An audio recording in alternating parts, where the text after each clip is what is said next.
As origens do Rosário. O Santo Rosário, na forma como é rezado presentemente, foi inspirado à Igreja e dado pela Santíssima Virgem a São Domingos, no ano de 1214, para converter os hereges albigenses e os pecadores, conforme relatou o beato Alano de la Roche. São Domingos, vendo que os pecados dos homens impediam a conversão dos hereges albigenses, entrou numa floresta próxima a Toulouse e lá passou 3 dias e 3 noites em contínua oração e penitência. Para acalmar a cólera de Deus, não cessava de gemer, de chorar e de macerar o corpo com golpes de disciplina, a ponto de cair esgotado. A Virgem então lhe apareceu, acompanhada de 3 princesas do céu, e lhe disse: Se queres ganhar para Deus esses corações endurecidos, prega o meu rosário. O santo se levantou consoladíssimo e, ardendo de zelo pela salvação das almas, entrou na catedral. Imediatamente os sinos foram tocados por anjos para reunir os habitantes. No começo da pregação houve uma tempestade espantosa. A terra tremeu, o sol se obscureceu. Trovões e relâmpagos repetidos fizeram estremecer e empalidecer os ouvintes. Seu terror aumentou ainda mais quando viram uma imagem da Santíssima Virgem exposta em lugar de destaque erguer os braços 3 vezes para o céu para pedir a vingança a Deus contra eles, se não se convertessem e não recorressem à proteção da Mãe de Deus. O céu queria, com esses prodígios, promover a nova devoção do Rosário e torná-la mais conhecida. A tempestade cessou afinal pelas orações de São Domingos.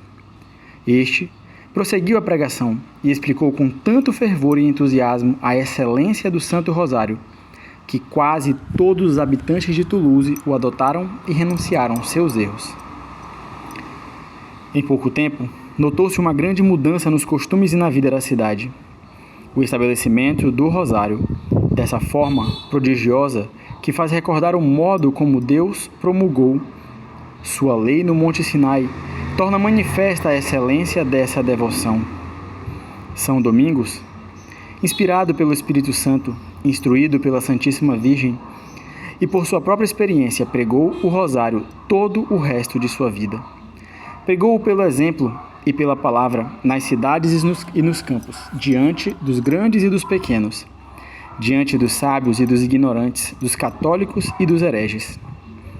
Enquanto os pregadores difundiram a exemplo de São Domingos o Santo Rosário, a piedade e o fervor floresceram nas ordens religiosas que praticavam essa devoção e no mundo cristão em geral. Mas, quando se negligenciou um tal presente vindo do céu, pecados e desordens se viram por toda a parte. A devoção do Rosário se conservou fervorosa até cerca de 100 anos após sua instituição. Depois esteve quase sepultada no esquecimento. A malícia e a inveja do demônio com certeza contribuíram para tal esquecimento e para que assim cessasse o fluxo das graças que o Rosário trazia para o mundo. A justiça divina castigou os reinos da Europa a partir do ano de 1349 com a mais terrível peste que jamais se vira. Surgida no Oriente, espalhou-se pela Itália, Alemanha, França, Polônia, Hungria, e devastou todas essas terras, de modo que de 100 homens, somente um sobrevivia.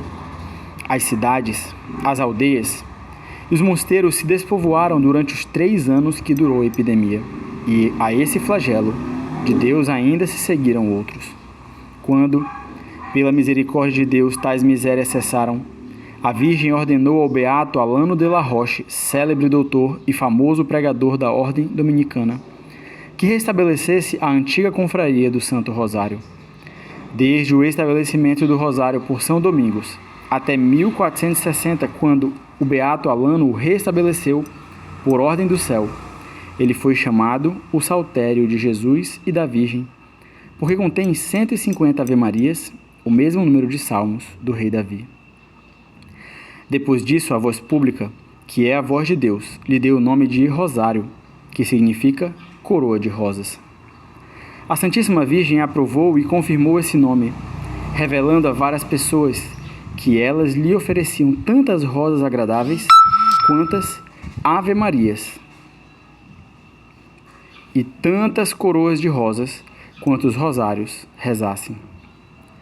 O irmão Alfonso Rodrigues, da Companhia de Jesus, recitava o rosário com ardor e via frequentemente a cada Pai Nosso sair de sua boca uma rosa vermelha e a cada Ave Maria uma rosa branca, iguais em beleza e perfume, somente diferentes na cor.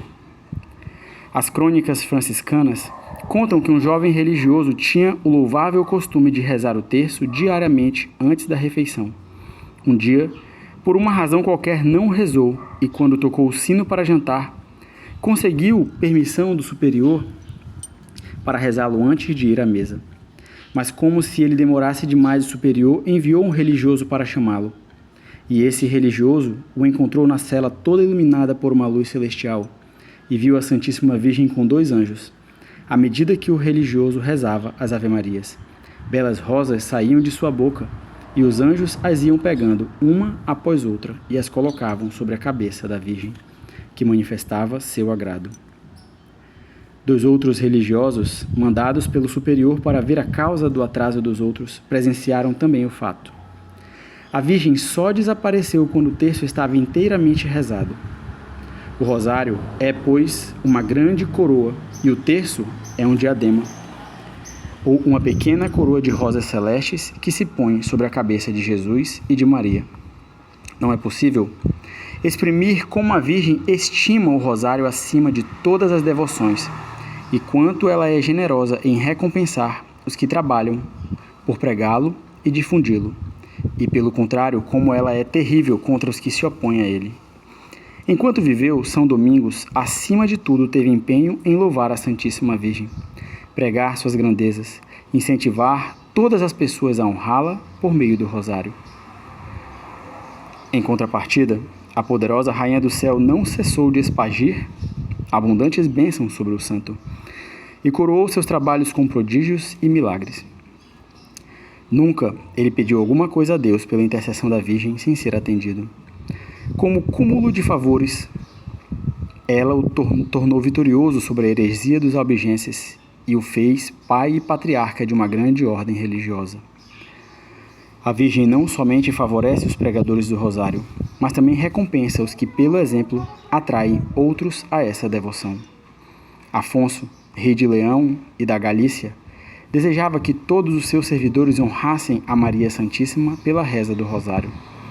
Para animá-los com seu exemplo, tomou o hábito de levar consigo ostensivamente um grande rosário, embora não o rezasse.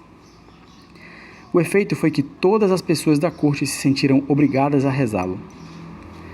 Aconteceu que o rei caiu extremamente doente, e quando já o julgavam morto, foi arrebatado em espírito ao tribunal de Jesus Cristo. Ali, viu os demônios que o acusavam de todos os pecados que havia cometido, e viu o juiz já a ponto de condená-lo às penas eternas. Nesse momento, apresentou-se a Virgem diante de seu filho e intercedeu por Afonso.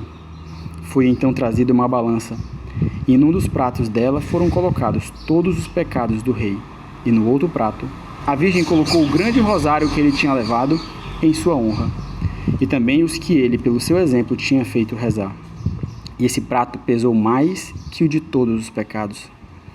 Depois, olhando-o com um olhar benigno, ela disse: obtive de meu filho como recompensa pelo pequeno serviço que tu me prestaste, ao levar o meu rosário, o prolongamento de tua vida por mais alguns anos. Emprega-os bem e faz penitência. Voltando-se do arrebatamento, Afonso exclamou: ó bem-aventurado rosário da Santíssima Virgem, pelo qual fui liberto da condenação eterna.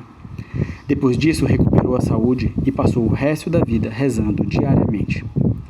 Ainda que a devoção do rosário tenha sido autorizada pelo céu por meio de muitos prodígios e tenha sido aprovada pela Igreja por diversas bulas de papas, sempre se encontram depravados, ímpios e espíritos fortes que procuram desacreditá-la, ou pelo menos afastar dela os fiéis.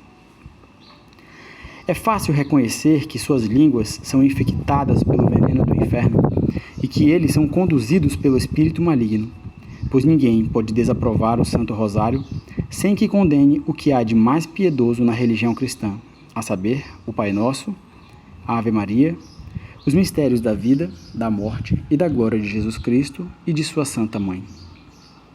Se São Boaventura teve razão em dizer que morrerá no pecado e será condenado aquele que tiver desprezado a Santíssima Virgem, que castigos não devem esperar aqueles que afastam os outros de sua devoção? Quando São Domingos pregava em Carcassonne, um herege fazia brincadeiras com os seus milagres e com os 15 mistérios do Rosário, o que impedia a conversão de outros hereges. Para punir esse ímpio, Deus permitiu que 15.000 demônios entrassem em seu corpo. Os pais dele o levaram ao santo pedindo que o livrasse daqueles espíritos malignos. Ele se pôs em oração e exortou toda a gente a rezar o rosário com ele em voz alta. Eis que a cada Ave Maria, a Santíssima Virgem fazia sair 100 demônios do corpo daquele herege, sob a forma de carvões ardentes. Depois de libertar-o de todos os demônios que o possuíam, abjurou seus erros e se converteu juntamente com muitos correligionários impressionados pelo castigo e pela força do rosário. Eu não duvido que os espíritos críticos e orgulhosos desse tempo coloquem em dúvida os relatos deste pequeno tratado, como sempre fizeram. Se bem que eu me tenha limitado a transcrever excelentes autores contemporâneos e, em parte, um livro recentemente composto pelo padre Antonin Thomas da Ordem Dominicana intitulado O Rosário Místico. Toda a gente sabe que há 3 espécies de fé para as diversas narrativas. As histórias narradas na Escritura Sagrada devemos uma fé divina. As histórias profanas que não repugnam à razão e são escritas por bons autores, devemos uma fé humana. E as histórias piedosas contadas por bons autores e em nada contrárias à razão, à fé e aos bons costumes, ainda que elas sejam por vezes extraordinárias, devemos uma fé piedosa. Não se deve ser nem crédulo demais, nem crítico demais. É preciso manter o equilíbrio para, dessa forma, encontrar o ponto da verdade e da virtude. Mas assim como a caridade crê facilmente em tudo o que não é contrário à fé nem aos bons costumes, assim também o orgulho leva a negar quase todas as narrativas bem confirmadas sob o pretexto de que elas não estão na Escritura. É esse um artifício de Satanás, no qual caíram os hereges que negam a tradição, e no qual caem, sem se dar conta, os críticos de hoje, que, movidos unicamente por orgulho e autossuficiência, não creem no que não compreendem ou no que lhes desagrada.